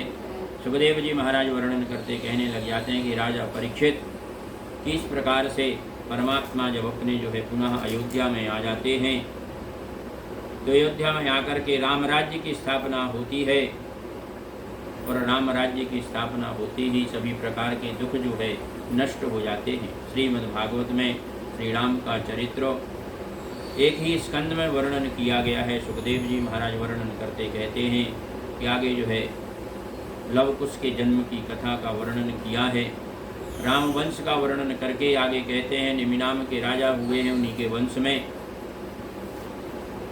इस प्रकार से चंद्रवंश का वर्णन करने के लिए सुखदेव जी महाराज राजा परीक्षित को कहते हैं कि राजन, अब मैं आपको परम पवित्र चंद्रवंश का वर्णन करता हूँ। सहस्र शिरसः पुंसो नाभिहृद सरोरुहात् जातस्यासीत सुतो धातुः वत्रे पितृशमो गुणैः। इन्हीं के वंश में विष्णु की नाभि से पद्म से ब्रह्मा जी उत्पन्न हुए हैं, उनसे अत्रि हुए हैं। इन्हीं के पवित्र वंश में इंदु आदि राजा हुए हैं। सभी ने पृथ्वी का पालन पोषण किया है। परशुराम के शेष और विश्वामित्र की आगे जो है कथा वर्णन की है। पुरुरवा के वंश का वर्णन किया है। चंद्रवंश में ये याति नाम के राजा हुए हैं। याति के नहुस हुए हैं। पुरुवंश वर्णन और दुष्यंत और शकुंतला की कथा का चरित्र वर्णन किया है। किसी पुरुवंश में पुरु का पुत्र जन्मेजय हुआ है और उन्हीं की 14वीं परंपरा में कीर्तिमान हुए हैं और कीर्तिमान के ही महापराक्रमी दुष्यंत उत्पन्न हुए हैं। और दुष्यंत और शकुंतला के चरित्र का श्रवण कराते कहने लग जाते हैं। एक समय की बात है, तीन ही के पुत्र जो है भरत हुए हैं। दुष्यंत एक समय अपनी सेना को लेकर के वन में शिकार के लिए जाते हैं और वहाँ कण्व मुनि के आश्रम में पहुँचते हैं। कण्व मुनि उनका स्वागत सत्कार करते हैं, सुंदर आसन पर बैठाते हैं। उसी समय वहाँ एक सुंदर कन्या उन्हें जलपान आदि ला करके देती है। राजा मोहित हो जाते हैं। इसी आश्रम में शकुंतला से जब उनका मिलन होता है, गंधर्व विवाह संपूर्ण होता है। सुखदेव जी महाराज वर्णन करते कहने लग जाते हैं कि जब उसने जो है राजा ने शकुंतला के विषय में पूछा है तो उसने बताया कि मैं जो है मेनका की पुत्री हूँ और विश्वामित्र की तपस्या करने के लिए इंद्र ने जब उनको एक मेनका को भेजा और मेनका जो है युवावस्था वाली थी, विश्वामित्र जी के ऊपर वह मोहित हो गई और उन्हीं के जो है विवाह के बाद मेरा जन्म हुआ। मेनका तो अपने स्वर्ग में चली गई, विश्वामित्र जी अपने स्थान पर चले गए। पत्तों से ढकी हुई के कारण कणु के पत्ते जो है ढके हुए थे कणु मुनि के आश्रम में। शकुन के पत्ते ढके हुए थे, इसलिए मेरा नाम जो है कण्व ऋषि ने शकुंतला रख दिया और मेरा इसलिए यहाँ पर शकुंतला के नाम से जाना जाता है। सुखदेव जी महाराज वर्णन करते कहने लग जाते हैं कि पुरुवंश के राजा दुष्यंत दोनों गंधर्व विवाह करते हैं। एक अंगूठी आदान प्रदान की जाती है, लेकिन जब बहुत समय के बाद जो है दुष्यंत ऋषि के आश्रम में नहीं आते हैं तो कण्व ऋषि विचार करते हैं कि अब तो इसका पुत्र भी हो गया है और इसे जो है पुत्र के साथ पुत्र और माँ को दोनों को जो है राजा के पास भेज देना चाहिए। कण्व मुनि जो है दुखी मन से शकुंतला का जो है वहाँ से शकुंतला की विदाई करते हैं। दुष्यंत के पास जब शकुंतला पहुँचती है तो वहाँ जो है देखने लग जाते हैं कि राजा तो कहने लग जाता है कि मैंने तो कोई विवाह ही नहीं किया है, क्योंकि उसे भी जो है दुर्वासा ऋषि का श्राप मिला था कि जब तक तुम्हारी ये अंगूठी है तब तक तुम्हें स्मृति रहेगी और इसके खो जाते ही तुम्हारी पूर्व चरित्र की स्मृतियाँ हो जाएं, विस्मृतियाँ हो जाएंगी। लेकिन जब जो है वहाँ पर आकाशवाणी ने राजा को समझाया है कि तुम्हारी इस कारण से विस्मृति बनी है, राजा को याद आ जाती है और शकुंतला और भरत को स्वीकार कर लेता है। माता भद्रा पितुः पुत्रो येन जातः स एव सः भारस्व पुत्रम दुष्यंतम मावमंसा शकुंतलाम। सुखदेव जी महाराज कहने लग जाते हैं कि माता जिसे उदर में रखती है वह पिता की ही वस्तु होती है, फिर पति की तनय बनकर स्त्री के गर्भ से जन्म होता है। अतः हे राजन, ये पुत्र भी तुम्हारा है स्त्री भी तुम्हारी है। तुम इस पुत्र का पालन पोषण करके अपने पितरों के सहित कुम नाम के नरक से आनंद पूर्वक जो है पार कर सकते हो। तभी सुन करके राजा ने जो है इस प्रकार से पत्नी को पुत्र को स्वीकार किया है। बोलो श्री भागवत भगवान की जय। सुखदेव जी महाराज वर्णन करते कहने लग जाते हैं। आगे मैं आपको रंत्यदेव भरतवंश की कथा, शांतनु के वंश की कथा, कौरवों के पांडवों की कथा श्रवण कराता हूँ। याति के पुत्र अनु हुए हैं, उनका कुल खानदान जो है बहुत समृद्धि को प्राप्त किया है और इसी वंश में भगवान श्री कृष्ण का जन्म हुआ है। उन्हीं का चरित्र मैं आपको श्रवण कराऊं। भगवान का नाम संकीर्तन करें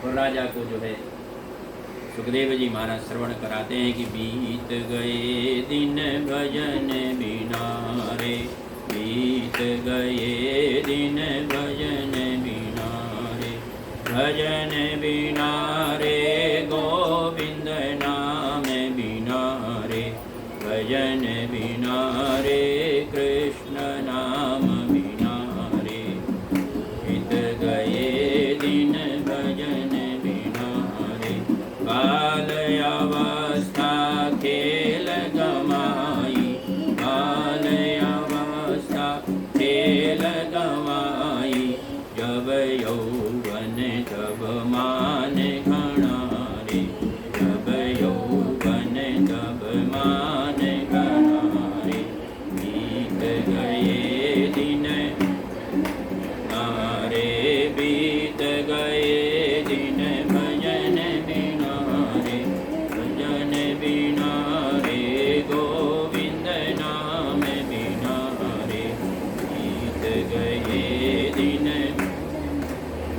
हरे, चाहे कारण मूल गमायो, याही कारण मूल गवायो, अजहु गए ना मन की तृष्णा रे, गई ना मन की तृष्णा रे, बीत गए दिन भजन बिना रे, बीत गए दिन नारे, कहत कबीर सुनो भाई साधो, कहत कबीर भाई साधो, पार उतर गए संत जना रे, पार उतर गए संत जना रे, गए दिन भजन बिना रे।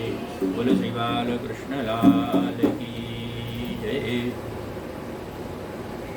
सुखदेव जी महाराज वर्णन करते कहने लग जाते हैं कि आगे मैं जो है पूर्ण पुरुषोत्तम भगवान श्री कृष्ण के जन्म का जो है उपाख्यान श्रवण कराता हूँ कि जब जब हो ही धर्म की हानि, बाणहि असुर अवधम अभिमानी, यदा यदा हि धर्मस्य ग्लानिर्भवति भारत, अभ्युत्थानमधर्मस्य तदात्मानं सृजाम्यहम्।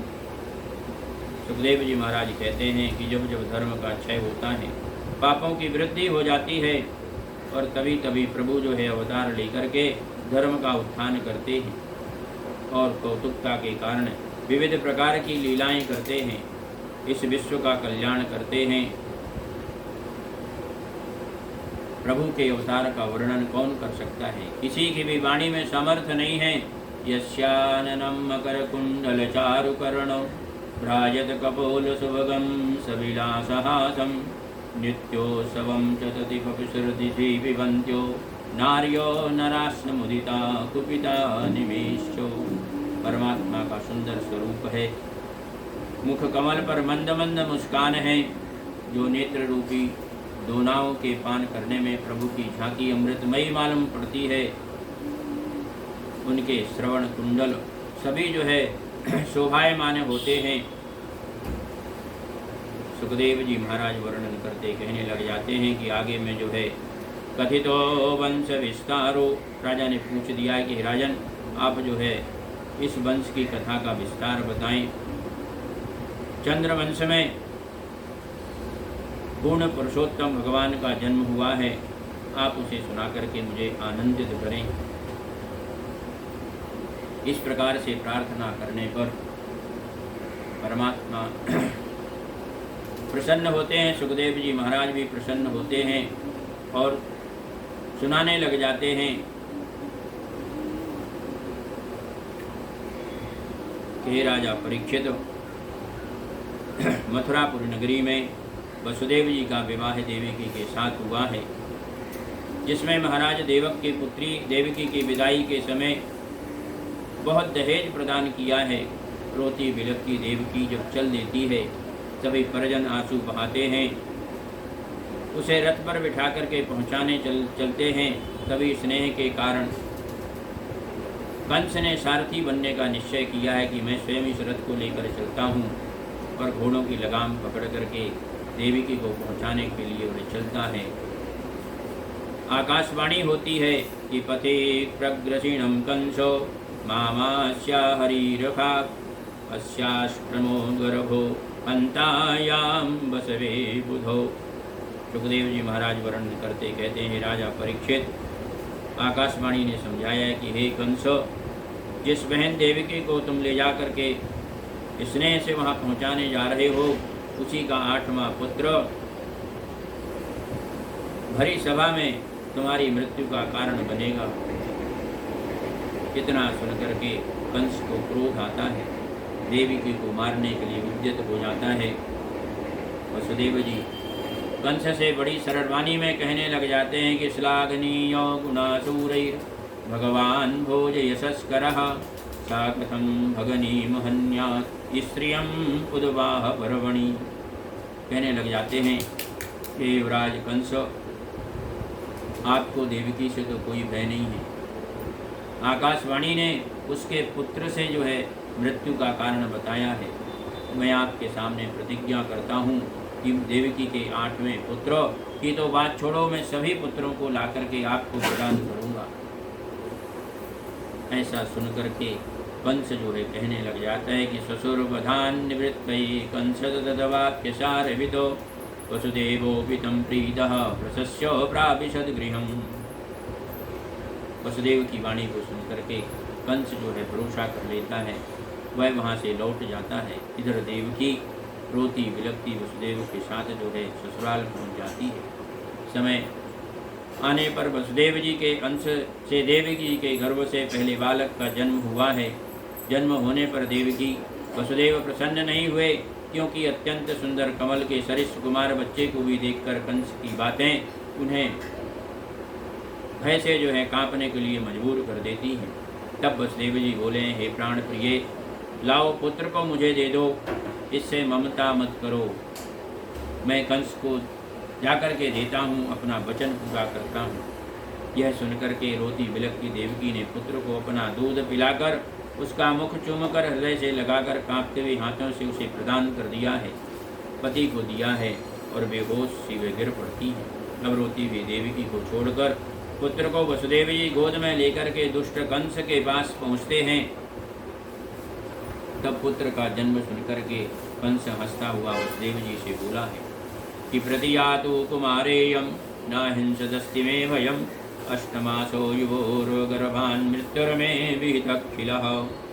सुखदेव जी महाराज कहते हैं, राजा परीक्षित, वसुदेव जी आप बड़ी सत्यवादी हैं, ऐसा कंस ने कहा है। आप समान भाव रखते हैं, विद्वान हैं, आपकी पवित्रता सरलता को मैं जान गया हूँ, इसलिए आप जो है इस पुत्र को ले जाएं। मुझे इससे कोई भय नहीं है।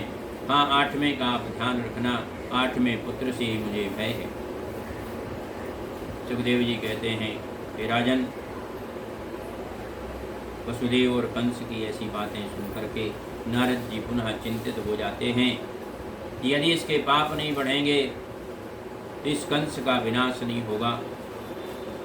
इसलिए पुनः जो है नारद जी पहुँच करके समझाने लग जाते हैं कि हे कंस, वसुदेव जी के आपने पुत्र को छोड़ दिया। यह सब जो है पूरा प्रसंग सुनाया है और नारद जी हंसते हंसते कहने लग जाते हैं कि तुम राजनीति नहीं जानते हो। सुनो, ये 8 बिंदुएं हैं, इनको कहीं से भी गिनोगे कोई भी बिंदु 1 हो जाएगी, कोई भी बिंदु 8वीं हो जाएगी। इस प्रकार से जो है उल्टा पाठ पढ़ा दिया कंस को। कंस पुनः जो है वसुदेव देवकी के पास पहुंचा है, उनके पुत्र को लेकर के एक एक जो है उनका विनाश किया है और उन्हें अपने जो है कैद खाने में शाकड़ों से कैद खाने में बंद करवा दिया है, बेड़ियां डाल दी हैं, कारागार में बंद हो गए। इस प्रकार से सुखदेव जी कहने लग जाते हैं कि प्रणम्बो बकचाणूर्णावर्त महासनैः मुष्टिकारिष्यद्विद पूतना केशधेनुकैः। कंस ने चारों तरफ अपनी व्यवस्था की है, बड़े बड़े मल्लों को तैयार किया है। देवकी का जो है गर्भ आए, उसके जो है पूर्ण बंधन की तैयारी जो है कंस ने की है। साथ में गर्भ के रूप में कन्या का जन्म हुआ है। उसको जो है गर्भपात के माध्यम से परमात्मा ने जो है अपनी लीला करने के लिए कहा है, और यहाँ जो है उस उधर से जो है योग माया के माध्यम से वहाँ रोहिणी के पास जो है उनको भेज दिया है। देवक्या जठरे गर्भम शेषारावम धाम मामकम तत्सन्निक्रम्य रोहिण्या उदरे सन्निवेशयो। और साथ में जो है उस गर्भ को इस प्रकार से किया और जनश्रुति हो गई कि गर्भ जो है खराब हुआ है। सुखदेव जी महाराज वर्णन करते कहने लग जाते हैं कि 8वें गर्भ में जब परमात्मा वहाँ पर आए हैं तो जो है संपूर्ण परमात्मा के स्वरूप को देखने के लिए ब्रह्मादि देवता पहुँचे हैं। गर्भ में स्तुति की है, गर्भ स्तुति हुई है सभी देवताओं की। सत्यव्रतम सत्यपरम त्रिसत्यम सत्यस्य योनिम निहितम च सत्ये सत्यस्य सत्यमृत सत्यनेत्रम सत्यात्मकम त्वां शरणं प्रपन्नाः। इस प्रकार से भगवान की सभी देवताओं ने स्तुति की है। स्तुति से परमात्मा प्रसन्न हुए हैं, सभी को आश्वासन दिया है कि मैं जो है जल्द ही शीघ्र ही पृथ्वी पर अवतार धारण करके पृथ्वी के भार को दूर करूँगा। इस प्रकार से सभी देवता प्रसन्न होकर के अपने जो है धाम को पहुँच जाते हैं। सुखदेव जी महाराज वर्णन करने लग जाते हैं कि स्तुति करके वहाँ से जो है परमात्मा विचार करने लग जाते हैं।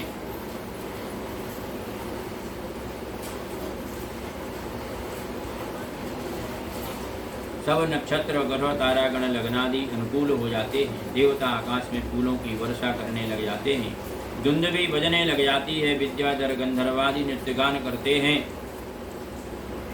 भाद्रपद मास की कृष्ण पक्ष की अष्टमी के समय रोहिणी नक्षत्र में मंगलमयी वेला में अर्धरात्रि के समय श्री हरिदेव की वसुदेव के सामने इस रूप में प्रकट हुए हैं। तमद्भुतं बालकमम्बुजेक्षणं चतुर्भुजं शंखगदायुधायुधं श्रीवत्सलक्षं गलशोभकौस्तुभं पीताम्बरं सान्द्रप्रमोदगीतं महार्यशो महार्यवैदूर्यकिरीटकुण्डलत्विषा स्यूतभक्तसहस्रकुण्डलम् उद्दामकाञ्चनगदकङ्कणादिभिर्विरोचमानं वसुदेव ऐक्षतो।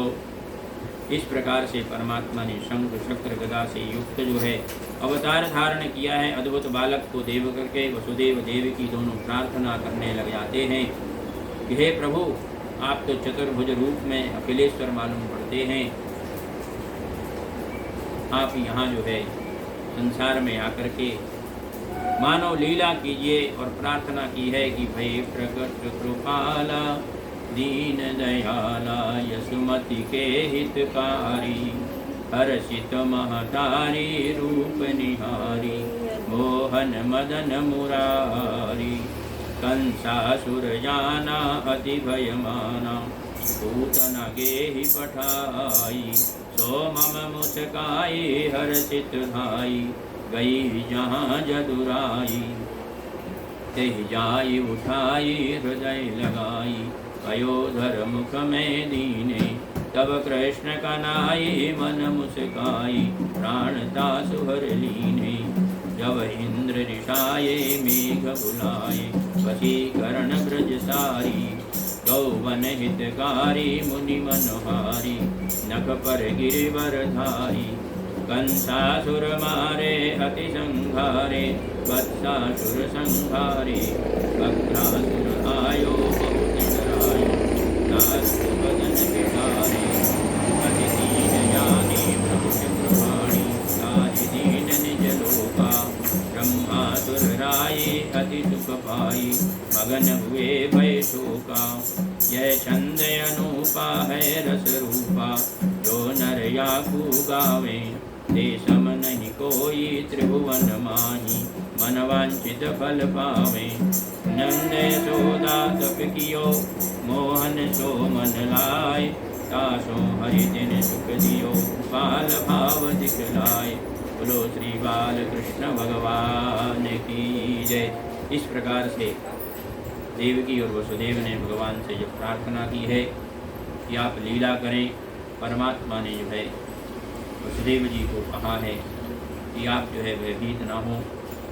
आपके लिए जो है एक कार्य करना है कि आप मुझे ले जा कर के गोकुल में जो है यशोदा जी के पास छोड़ें, और वहाँ पर जो कन्या का जन्म है उसे ला करके यहाँ पर रखें। आगे की लीला जो है अपने आप पूर्ण हो जाएगी। वसुदेव जी परमात्मा की बात मानते हैं और एक टोकरी में परमात्मा को रख करके गोकुल की ओर चलते हैं। रास्ते में यमुना जी रास्ते में पड़ती हैं। वहाँ से जब जाने लग जाते हैं, गंगा जी का पानी अपने यमुना जी का पानी अपने आप जो है बढ़ता है, और जब प्रभु जो है अपने चरणों का स्पर्श कर देते हैं, गंगा जी जो है कम हो जाती हैं, यमुना जी कम हो जाती हैं, और वसुदेव जी गोकुल में पहुँच करके परमात्मा को यशोदा जी के पास लिटा देते हैं। वहाँ पर नवजात कन्या को लेकर के अपने पुनः उसी कारागार में पहुँचते हैं। प्रभु की लीला ऐसी होती है कि जैसे बेणी जो है पूर्ववत बेणियाँ लग जाती हैं। कन्या के रुदन की आवाज़ आती है, सभी द्वारपाल जो है उठ जाते हैं, कंस को समाचार देते हैं। कंस दौड़ा दौड़ा आता है, वसुदेव देवी जी के पास से कन्या को चीर झपट करके ले लेता है, और उसे मारने के लिए वह एक शिलाखंड पर पहुंचता है कि नंद ब्रजम शौरी रूपेत जत्रतान गोपान प्रसुप्तान उपलब्ध निद्रया सुतम यशोदा शयने निधायो तत्सुतामुपादाय पुनर्ग्रहान गहान। इस प्रकार से वसुदेव जी देवकी जो है रुदन करने लग जाते हैं, और जो ही कन्या को लेकर के वह शिलाखंड में पछाड़ता है। कन्या तो स्वर्गलोक को चली जाती है। ऊपर जाकर के आकाशवाणी होती है कि हे कंस, तुमको मारने वाला तो पैदा हो चुका है, तुम सावधान हो जाओ, अपनी मृत्यु से बचने के लिए उपाय करो। इस प्रकार जो है कह करके वह तो अंदर ध्यान हो जाती है, और वही देवी जो है विविध प्रकार के 64 योगिनियों के रूप में पूजी जाती हैं। बोलो श्री अम्बे मात की जय। सुखदेव जी महाराज राजा परीक्षित को कहने लग जाते हैं कि गोकुल में पहुंच करके परमात्मा जो है आगे की लीलाएं जो है करते हैं। यशोदा के यहाँ पुत्र जन्म लिया है, ये बात धीरे धीरे पूरे जो है नंदगांव में पहुँचती है। सभी मिलजुल करके उस उत्सव को कराने के लिए तैयार हो जाते हैं। श्रीमन्नारायण नारायण नारायण, श्रीमन्नारायण नारायण नारायण, लक्ष्मी नारायण नारायण नारायण, लक्ष्मी नारायण नारायण नारायण। लाल वाली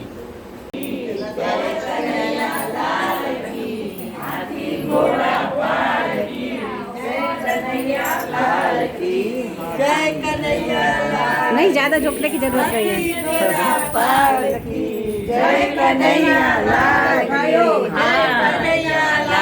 की, आनंद भयो। जय कन्हैया लाल की, गोकुल में आनंद भयो। जय कन्हैया लाल की, गोकुल में आनंद भयो। जय कन्हैया लाल, बस उसकी आँख माँ का नजर। जय कन्हैया लाल की, यशोदा को लालो भयो।